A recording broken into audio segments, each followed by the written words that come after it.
spy. In short, he is a goat of sats.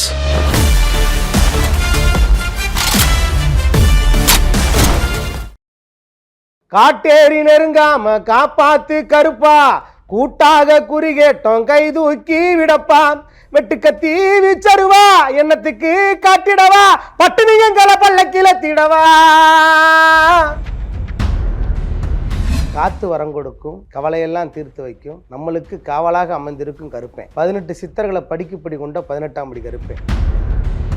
வெள்ளி பிரம்பெடுத்து வீதி சுத்தி வருவனே கருப்பா, தங்க பிரம்பெடுத்து தாவி தாவி வருவனே கருப்பா, சந்தன கதவை பாரு சாத்தி அமர்ந்திருக்கும், விரிச்ச கதவை பாரு விபூதி மணந்திருக்கும். அந்த எல்லையில பாத்தீங்கன்னா பெட்டி திரும்புதான், ஆத்து எதிர்புறமா திரும்புதான், திரும்பி வந்த இடத்தை தான் பாரு 18ஆம் படி கருப்பு. 18 படியும் வச்சு அவனை தலையை வெட்டுறா அப்படின்ற மாதிரி சொல்கிறாங்க. அந்த மலையாள மாந்திரிகனுக்கு வேலை பார்க்குறது எனக்கு பிடிக்கல, உன் எல்லையில் நான் காவலாக நிற்கிறேன்பா அப்படின்னு சொல்லிட்டு கருப்பு நிற்கிறது. இது வரலாறு. கருப்பனை தெய்வமாக பார்க்கல, என்னோட தாத்தனா பார்க்குறோம். கருப்பனை நான் பாட்டனாக பார்க்குறோம். கருப்பனை என் குடும்பத்தில் ஒருத்தனாக பார்க்குறோம். எனக்கு கஷ்டங்கள் அங்கே தான் போகும். காசி தீர்த்தம், ராமேஸ்வர தீர்த்தம், கொல்லிமலை தீர்த்தம், எத்தனையோ மலைகள் தீர்த்தம் இருந்தாலும் இந்த அத்தனை தீர்த்தத்துக்கும் மகத்துவம் அடந்த மலை மதுரை தீர்த்தம் தான். புறப்பட்டு வாரப்பா என் சாமி காவக்காரன் கோவக்காரன் பாராரு என் சாமி கருப்பு கோவிந்தோ. அன்பு வணக்கங்கள். இன்று நம்முடன் மண் வாசனை மாறாத நாட்டுப்புற பாடகர் மதுரை மதிச்சியம் பாலா அவர்கள் நம்மோடு இணைந்துள்ளார். வணக்கண்ணா. வணக்கம். ஆனா இப்போ நம்ம நாட்டுப்புற பாடல்கள் இருக்கு இல்லையா, அதுக்கும் தெய்வங்களுக்கும் உண்டான பிணைப்பு என்ன? தெய்வத்துக்கு பாடக்கூடிய பாடல் தான் நாட்டுப்புற பாடல். நாட்டுப்புற பாடல் தாலாட்டு, ஒப்பாரி, நிறைய பாடல் இருக்குது. ஆனால் முக்கியத்துவம் நம்ம தெய்வத்துக்கு பாடுறதான். நான் ஓப்பனிலேருந்து முளைப்பாரி கும்மி பாடல்லேருந்து ஆரம்பிக்குது. கடைசியில் இந்த வர்ணனையிலேருந்து முளைப்பாரி பாடல்லேருந்து நம்மளுடைய குலதெய்வ வழிபாடல் அனைத்து பாடலுமே நாட்டுப்புற வருஷம். துவங்கருக்கும் பாட்டு தான். நம்ம வயக்காட்டில் அறுவடை ஆடுறதுக்கு முன்னாடி நம்ம துவங்கிறது நெல்லை முத விதைக்கிறப்ப பாட்டு தான். நெல் விதப்பு பாட்டு, அறுவடை ஆடுறதுக்கு பாட்டு, அதுவும் கருப்புசாமி பாட்டு, அம்மனோட அலைப்பாட்டு. அதனால் நாட்டுப்புற ரெண்டுமே ரொம்ப ரொம்ப இறுக்கமானதான். 18ஆம் படி கருப்பு அப்படின்னு சொன்ன உடனே உங்கள் மனசுக்கு ஞாபகம் வர்றது? காவல் தெய்வம். காத்து வரம் கொடுக்கும், கவலையெல்லாம் தீர்த்து வைக்கும், நம்மளுக்கு காவலாக அமர்ந்திருக்கும் கருப்பேன். 18 சித்தர்களை படிக்குப்படி கொண்ட 18ஆம் படி கருப்பேன். 8 திக்கும் பேர் விளங்கும் கருப்பா, எடுத்துரைக்கேன் கவிதையில் கருப்பா, இறங்கி வாடா கருப்பா, வெட்டவழி பொட்டலில் வீதி விளையா வரவனே என் கருப்பா, வெள்ளி பிரம்பெடுத்து வீதி சுற்றி வருவனே கருப்பா, தங்க பிரம்பெடுத்து தாவி தாவி வருவனே கருப்பா, சந்தன கதவை பாரு சாத்தி அமர்ந்திருக்கும், விரிச்ச கதவை பாரு விபூதி மணந்திருக்கும், பூட்டிய கதவை பாரு புணுகு மணந்திருக்கும், அடைச்ச கதவை பாரு அத்தருமே மணந்திருக்கும். அதனால் 18ஆம் படி கருப்பன் தான் டோட்டல் ஆளுமை. அதாவது மலையாள எல்லையிலேருந்து 108 பெட்டியுமே வருது, ஒவ்வொரு இடமா வருது. இங்கே கடைசியாக மலையிலேருந்து அந்த மலையாளத்தில் எல்லையிலேருந்து திருப்பாச்சத்தி எல்லையில் திசைக்கிழக்காம் பக்கத்தில் வலதுகால மண்டிட்டு அமைந்திருக்கும் மார்நாட்டு கருப்பா. அப்போ என்ன ஆகுது, பெட்டி தங்கப்பெட்டி மின்னுது. அந்த பெட்டியை எடுக்க பயலுக்கு ஒரு 5-6 பேர் வரலாறு. ஒரு 5-6 பேர் போகிறாங்க, குளிக்க போகிறாங்க. அப்போ நம்ம அங்கே இருக்கிற வேலை பார்க்குறவங்க சொல்கிறாங்க, எப்போ தங்கப்பெட்டி மின்னுதுரான்ட்டு. ஓப்பனிங் ஃபஸ்ட்டு அவங்க சொல்கிறாங்க தங்கப்பெட்டி அங்கே மின்னுதுரான்ட்டு. அப்போ இங்கேருந்து நம்ம என்ன சொல்கிறோம், தங்கப்பெட்டி அங்கே மின்னுது, அங்கே எடுக்கிறது யார்? சரி நான் எடுக்கிறேன், எனக்கு ஏதாச்சும் ஒன்றுனா ஒன்றும் இல்லை மாப்பிள்ள நான் பார்த்துக்கிறேன், நீ உன் கூட நான் உன் கூட துணையாக வரேன்னு சொல்லிட்டு 2-3 பேர் கூட போகிறாங்க. அப்போ அவன் சொல்கிறேன், மாப்பிள்ள பெட்டியை அடுத்து தொட்டுட்டேன், அப்போ பெட்டியை தூக்குறது நான், உள்ளே இருக்கிற பொருள் எனக்கு, பெட்டி தகதகன்னு மின்னுது, தங்க பெட்டி எனக்கு, உள்ளே இருக்கிற பொருள் எனக்கு அப்படின்னு தனியாக பிரிக்கிறாங்க. அப்படின்றப்ப பெட்டி எடுத்து வச்சுட்டாங்க. இன்னமும் பாரம்பரியமாக மாரநாட்டு கருப்பசாமி அப்படி தான் வழிபடுறாங்க. பெட்டி தூக்குற ஒரு ஆள், கச்சை கட்டி ஆறது ஒரு ஆள், விபூதி வைக்கிற ஒரு ஆள், பூசமணி அடிக்கிற ஒரு ஆள், மரியாதை செய்கிறது ஒரு ஆள். அந்த மரியாதை செய்கிற கூட இருந்து காவலாக நிற்கிற அத்தனை தெய்வங்களுமே இது வரலாற்று முக்கியம். ஆனால் இங்கே இருக்கிற மலையாள எல்லை விட்டு ஆர்எஸ்பதி கம்மாயில் ராம்நாடு எல்லையில் பெட்டி போகுது. 108 பெட்டியுமே ஒரு பெட்டி மட்டும் திரும்புது. என்னென்னா ஆற்றுல எதிர்ப்புறமாக திரும்ப பெட்டி திரும்பாது. ஆற்றுல இப்படி தானே போகும். ஆனால் ஆர்எஸ்பதி கம்மாயில் நாரை பறக்காத 48 மடையான், நாரை கூட பறக்க முடியாத கம்மா ராம்நாடு. என்னோட சொந்த பூர்வீகம், என்னோட பூர்வீகம் மண். அந்த மண்ணில் காக்கும் தெய்வம் முனியாண்டி எல்லையில். அந்த எல்லையில் பார்த்தீங்கன்னா பெட்டி வந்து திரும்புதான், ஆற்று எதிர்புறமாக திரும்புதான். திரும்பி வந்த இடத்த தான் பாரு 18ஆம் படி கருப்பு. அந்த எல்லையை காக்கத்தான் அங்கே இருக்கு. அதனால தான் 18 சித்திரைகளை படிக்க கொண்டு 18ஆம் படி கருப்புன தீர்த்தங்களை ஆடிட்டு தான் எல்லா தெய்வத்தையும் வழிபடுவாங்க. 18ஆம் கருப்பு, அந்த 18ஆம் படி கருப்பு தான் வேல்யூ. என்ன காரணம்னா அங்கே தான் தீர்த்தம் கொண்டு வருவாங்க, தீர்த்தம் கொண்டு ஒவ்வொரு குலசாமி வழிபடுவாங்க. அதனால் அந்த எல்லை தான் முக்கியமான எல்லை. அதனால் 18ஆம் படி கருப்பு சொல்லிக்கிட்டே இருக்கலாம் வரலாறு. இப்போ எல்லா தெய்வத்தையும் நம்ம யோசிக்கும் போது, இப்போ பழனியில் தண்டாயுதபாணின்னு யோசிச்ச உடனே நம்ம எப்போ ஒரு நாள் அங்கே போய் சாமியை தரிசிச்சிருப்போம், அவரோட சிலை நமக்கு ஞாபகம் வரும்.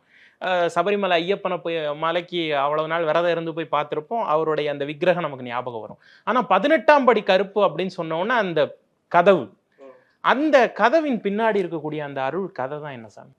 நிறைய கதைகள் சொல்கிறாங்க.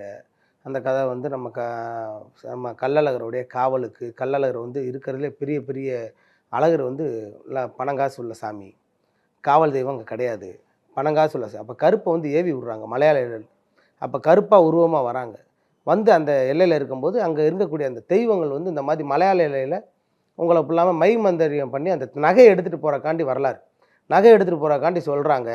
ஆனால் அங்கே இருக்கக்கூடிய கருப்பு என்ன சொல்கிறாப்புல, அந்த நகையை எடுத்துகிட்டு வந்தவங்கள பிடிச்சிடுறாங்க, மந்தையில் பிடிச்சி எல்லாம் கூட்டம் போட்டு உட்காந்து யாருன்னு கேட்கும்போது இந்த மாதிரி அருள் வந்து இறங்கி மலையாள எல்லையில் வந்து வந்த கருப்பு ஃபுல்லாமே அப்படின்றப்ப 18 படியும் வச்சு அவனை வந்து தலையை வெட்டுறா அப்படின்ற மாதிரி சொல்கிறாங்க. வெட்டினா தான் காவலாக அமர்ந்திருக்கோம். எங்களுக்கு அந்த எல்லையில் வந்து வேலை பார்க்குறதுக்கு அவனுக்கு பிடிக்கலை. எங்கே அந்த மலையாள மாந்திரிகனுக்கு வேலை பார்க்குறது எனக்கு பிடிக்கலை, உன் எல்லையில் நான் காவலாக நிற்கிறேன்பா அப்படின்னு சொல்லிட்டு கருப்பு நிற்கிறது. இது வரலாறு ஒன்று. இன்னொரு வரலாறு வேறு அப்படின்றப்ப நம்ம வந்து எத்தனையோ வரலாறு இருந்தாலும் கூட அது காக்கும் தெய்வம் தான். அதனால் நம்ம வணங்கிட்டு தான் இருக்கோம். இப்போ கருப்பசாமி உங்கள் வாழ்க்கையில் நடத்தின அதிசயம்னா ஏதாவது அப்படி இருக்கா? என்ன எவ்வளோ அது சொன்னால் பழிக்கக்கூடிய தெய்வம். அது மனசார நம்ம வேண்டுனோம்னா என்றைக்குமே நடக்கும். அது ஆன்மீகம்னு நினச்சாதான். கருப்பனை வந்து தெய்வமாக பார்க்கல, என்னோடய தாத்தானா பார்க்குறோம். கருப்பனை என்னோட பாட்டனாக பார்க்குறோம். கருப்பனை என் குடும்பத்தில் ஒருத்தனாக பார்க்குறோம். எனக்கு கஷ்டங்கள் வந்து அங்கே தான் போவோம். ஏன்னா அங்கேருந்து கிட்ட போய் அவர்கிட்ட போய் ஊதியை வாங்கி அங்கே இருக்கக்கூடிய பூசாரி ஐயா அவங்க வந்து சாட்டை எடுத்து அடித்து இந்த மாதிரி வந்த தெய்வம் பேசணும், கட்டுப்பட்ட தெய்வம் எல்லாமே கட்டில் நிற்கணும், நம்ம காவலாருக்கு வாடா கருப்பான்னு சொல்லி தான் அங்கே நம்மளுக்கு பிரார்த்தனை பண்ணி கொடுக்குறாங்க. அதனால் மன நிம்மதியோடு தான் அங்கே போயிருக்கோம். என்றைக்குமே ஒரு பாடல் வந்து போகிறோம்னா, நான் பாடின மக்கள் கலங்குத பாடலுக்கு அடுத்து கொஞ்ச நாள் காத்திருந்த பிறகு நான் கொடுத்த பாட்டு வந்து கருப்பன் பாட்டு தான்.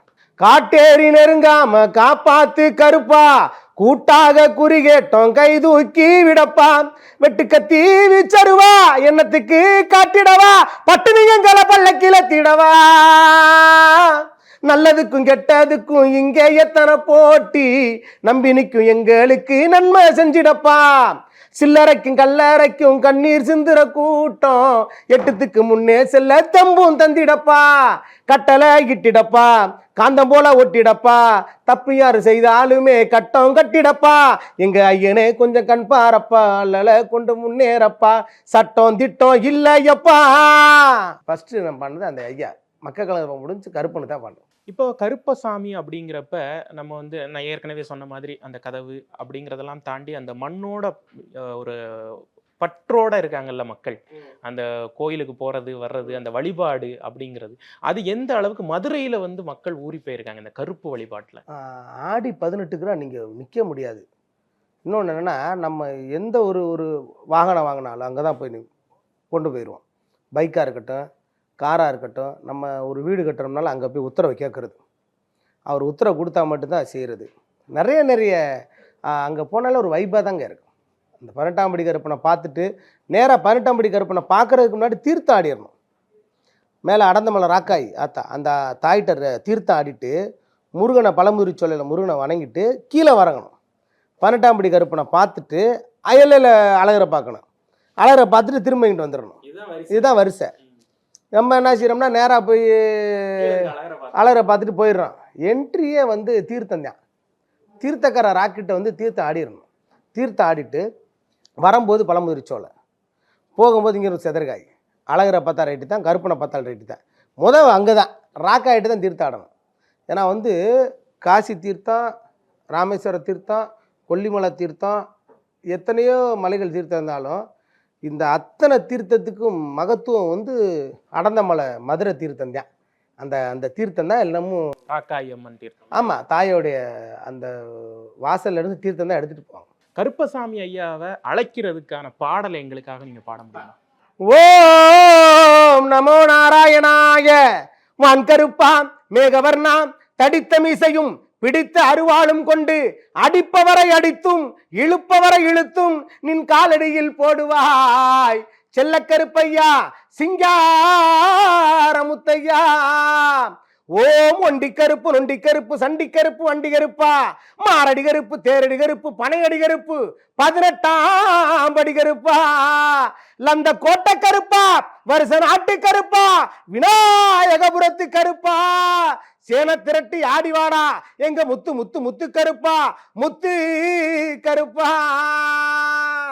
மலையாள எல்ல விட்டு ஏஞ்சாமி விளையாடி வந்தவனா வெள்ள பிடிகரவா ஏஞ்சாமி விளையாடி எடுத்து வரான் வெள்ள குதிரை ஏஞ்சாமி விளையாடி ஆடி வரான் எங்க கோட்டை கருப்பையா மந்த கருப்பையா சுடல கருப்பையா பட்ட கருப்பு சின்ன கருப்பு சடா கருப்பு சங்கிலி கருப்பு அத்தனைக்கும் காவக்காரே எங்க பனமரத்து கருப்பசாமி புறப்பட்டு நீ வருமப்பா. தல்லாகுல எல்லையில ஏஞ்சாமி சந்தனமா மணக்குமப்பா தல்லாகுல எல்லையில சந்தன மணக்குமப்பா அத்தனையுமே வணக்கமப்பா அங்கமெல்லாம் ஜொலிக்குமப்பா அத்தனைக்கும் காவக்காரன் எங்க 18ஆம் படி கருப்பா. உனக்கு பக்கத்துணை அமர்ந்திருக்கும் மேலமட காத்தவனே பாண்டித்துறை எனக்கு பக்கத்துணை அமர்ந்திருக்கும் மேலமட காத்தவனே பாண்டித்துறை ஏஞ்சாமி கலுங்கடியா அங்க அம்மாக்கர அமர்ந்திருக்கும் பாண்டி ஒட்டக்கோபுரமுனி ஆண்டி பட்டமுனி சடாமுனி சங்கில்முனி சாட்டமுனி வாடா அத்தனைக்கும் காவக்காரன் அந்த முனி ஆண்டி பொண்ணு முனி ஆண்டி அண்ணன் அழைச்சு வாராரு மாட்டு வண்டி பூட்டிக்கிட்டு மல்லிகப்பு சூடிக்கிட்டு பிச்சிப்பு வாடைக்கும் பெண்களை சிறப்பிடிப்பான் மல்லிகப்பு வாடைக்கும் மங்கையரை சிறப்பிடிப்பான் பால் பாண்டி பொண்ணு பாண்டி விருமாண்டி சடையாண்டி முத்து பாண்டி வாடா அக்காதங்க 7 பேராம். 1வது பிறந்தவள் மடப்புறத்து காளி 2வது பிறந்தவள் தாயை போல காப்போல தாயமங்கல முத்துமாரி இருந்து வரம் கொடுப்பா இருக்கும் குடி மாறி அம்மா சொல்லி வரம் கொடுப்பா சொர்ண முத்து மாறி அம்மா என்ன வாழ்த்தி அழகு பார்க்கும் எந்த ஆயுதப்பட மாறி. 3வது பிறந்தவள் அடந்தமா சொந்தக்காரி தித்த தொட்டி காத்தவள ராக்கு 4வது பிறந்தவள பேச்சு அம்மா 5வது பிறந்தவள என் தாய் 7 மக்களை பெற்றெடுத்த நாகக்கண்ணி 6வது பிறந்தவள செல்ல முகத்தலகி செல்லாகி 7வது பிறந்தவள அன்னைக்கே பிறந்த அன்னைக்கு அழிந்தவளாம் என் தாய முத்தாளை சிரிப்பவள முத்தாளம்மா.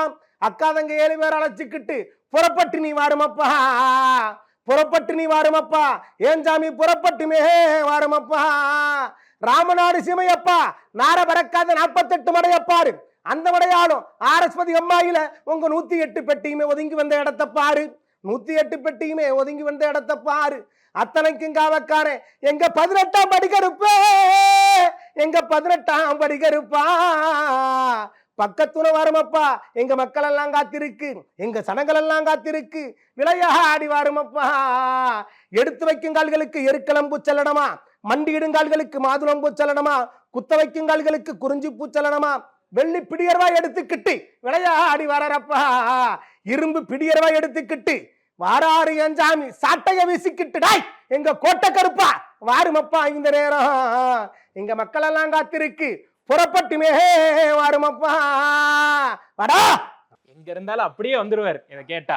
இப்போ வந்து இந்த கோயில் பூஜை படையெல்லாம் வச்சுட்டு இந்த பாட்டை பாடுவாங்களா எப்படி? இது நம்ம பாடுறது அங்க பாடுறது அழகர் கோயிலில் பாடுறது வந்து வர்ணனை அது வேற மாதிரி இருக்கும். அந்த வர்ணனை எப்படி இருக்கும்னா அழகர் கோயிலில் பாடுறது மறந்த மலராக்காயி ஏ தீர்த்தங்களும் அடிக்கிட்டு வாரானுஞ்சாமி அரியரி கோவிந்தோ ஏ கச்ச நல்ல இருக்க கட்டி கச்ச இருக்க கட்டி கருங்கச்சையா சுங்கு விட்டு காலமாத்தி ஆடி வராங்க அவக்காரன் கோவக்காரே எங்க கச்ச கட்டி வாடா என் சாமி முத்தி கருப்பா அரியரி கோவிந்தோ. சித்திரையா மாசத்தில அந்த நல்ல நேரத்தில வைகையில இறங்க புறப்பட்டு வாரப்பா கோவிந்தோ புறப்பட்டு வாரப்பா என் சாமி காவக்காரன் கோவக்காரன் வாராரு என் சாமி கருப்பு கோவிந்தோ. ஒரு பாடலுக்கும் ஒரு கோயிலுக்கும் வேற வேற வர்ணனை. நம்ம வர்ணனை வேற. நம்ம நம்ம பாடினது வந்து நம்மளுக்காக உண்டானது. கருப்பனுக்கு நம்ம என்ன நேசிக்கிறோமோ எப்படி இருப்பாரு அவர் எப்படி சுருட்டு பிடிப்பாரு அவருக்கு பிடிச்சரா என்னென்ன சுருட்டு மணக்குமப்பா உன் துருவமெல்லாம் தெரியுமப்பா அப்படின்றத உங்களுக்கு அப்படியே தெய்வங்களை நினைத்தாலே அப்படி வரக்கூடிய நேரம். காந்தியை நினைச்சுதான் டென்ஷன். இப்பெல்லாம் அலோஃபா சுத்திட்டு இருக்காரு. இனிமே சத்தியமா குடிக்கூடாது. தேவனின் குலம் காக்கும் வேலையா ஹையா.